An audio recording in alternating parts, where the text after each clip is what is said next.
y tengo en la línea telefónica a don Everardo Moreno, que bueno, pues conoce evidentemente muy bien de todos estos temas. Everardo, le mando un gran abrazo. Gracias por tomarme la llamada en esta mañana aquí en MBC Noticias. ¿Cómo está, oiga? Al contrario, me da mucho gusto saludarlo. Estoy afortunadamente muy bien, esperando que la semana próxima se inicien las clases en la Facultad de Derecho. Ojalá que sí, ¿eh? Ojalá que sí, y que poco a poco vayamos regresando a una normalidad. De momento, pues ni modo, nos toca cuidarnos. Oiga, don Everardo Moreno, le quiero preguntar, ¿qué opina usted de esto del testamento político? O sea, ¿un presidente puede dejar un testamento político? ¿Tiene alguna validez legal todo esto? ¿O se queda pues simplemente en la anécdota, en la cuestión histórica, a lo mejor, en una cuestión ética, pero legalmente hablando, con respecto a las normas, con respecto a los artículos, con respecto a un libro por ahí que luego se nos olvida que se llama Constitución, ¿tiene alguna validez? Es una más de las muchas desafortunadas expresiones del presidente.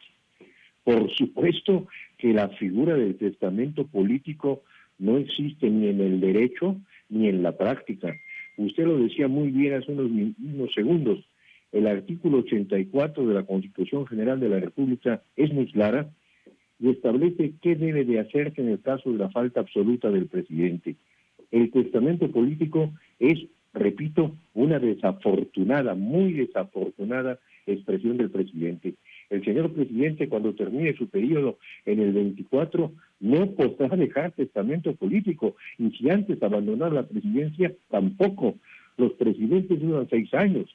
El testamento lo puede hacer la reina Isabel para sus hijos, al que, en favor de quien fuera a abdicar, o quien fuera a ser su sucesor ante su muerte, pero de ninguna manera existe el testamento político en México.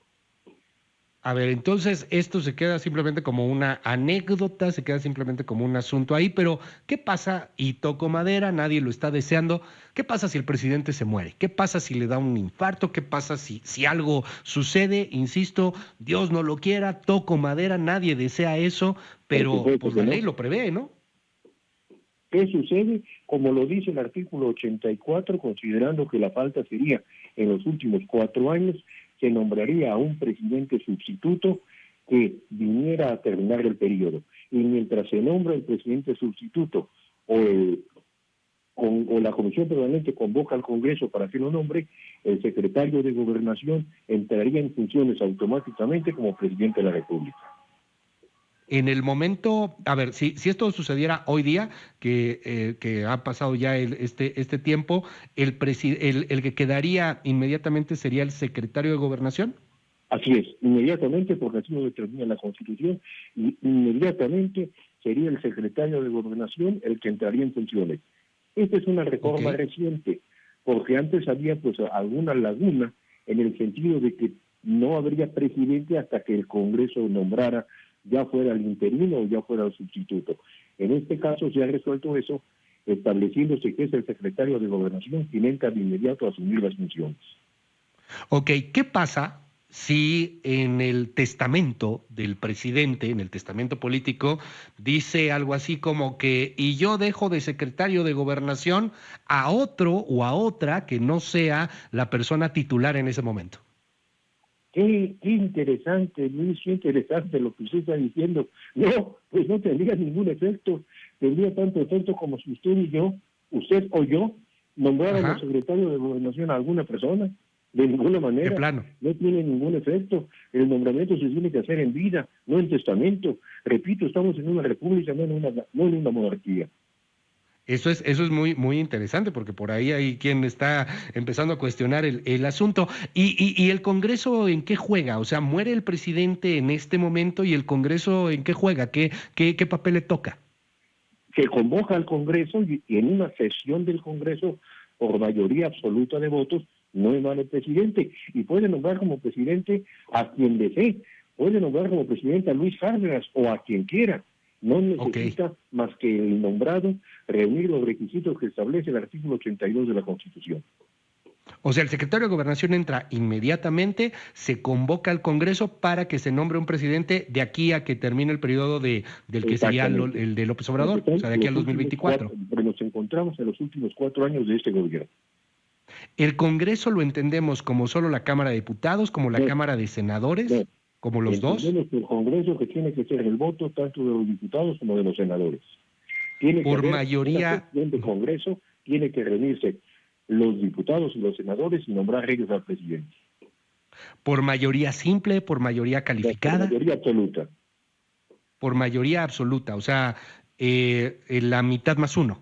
Exactamente, así es. Yo, que la boca se me haga chicharrón, don Everardo Moreno, pero pues hoy día, de acuerdo a los números que tenemos en el Congreso, la cuarta transformación la tiene fácil, ¿no? O sea, no, yo coincido con usted, no estamos en una monarquía, esto del testamento se me hace un atentado democrático, lo que usted quiera, pero pues si el presidente en el testamento dice, oiga, yo le ordeno al Congreso que el próximo presidente sea tal, con los números que tiene hoy día el Congreso, podría hacerle caso a ese testamento. Sí, por supuesto que sí. Es más, yo O- tengo entendido que en algunas ocasiones los presidentes de la República, cuando han salido al exterior, han llamado a los líderes del Congreso para plantearles qué desearían ellos, el presidente en funciones, que sucediera en caso de su falta absoluta, pero nunca ni José López Portillo, ni Luis Echeverría, ni ninguno, cuando dejaron por un tiempo la residencia en la ciudad por tener algún viaje de Estado, hablaron de que dejaban un testamento político. ¿Qué pasa? Y aquí se surge una pregunta bien interesante que nos está haciendo el auditorio. Al presidente lo someten a un cateterismo este fin de semana y pues entendemos que hay una anestesia general. Esa anestesia general lo deja pues obviamente inconsciente durante un periodo de tiempo.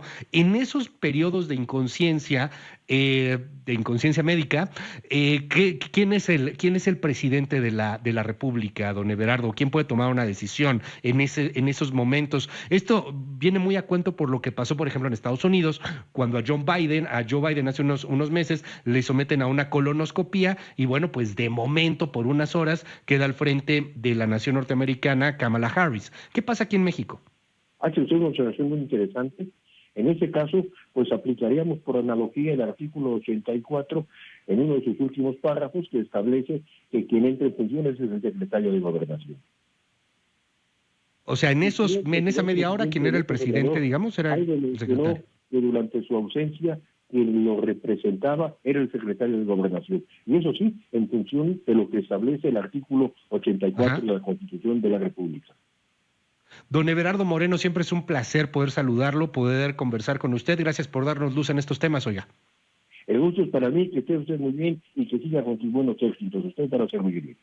No, hombre, muchas gracias, qué generoso. Es don Everardo Moreno.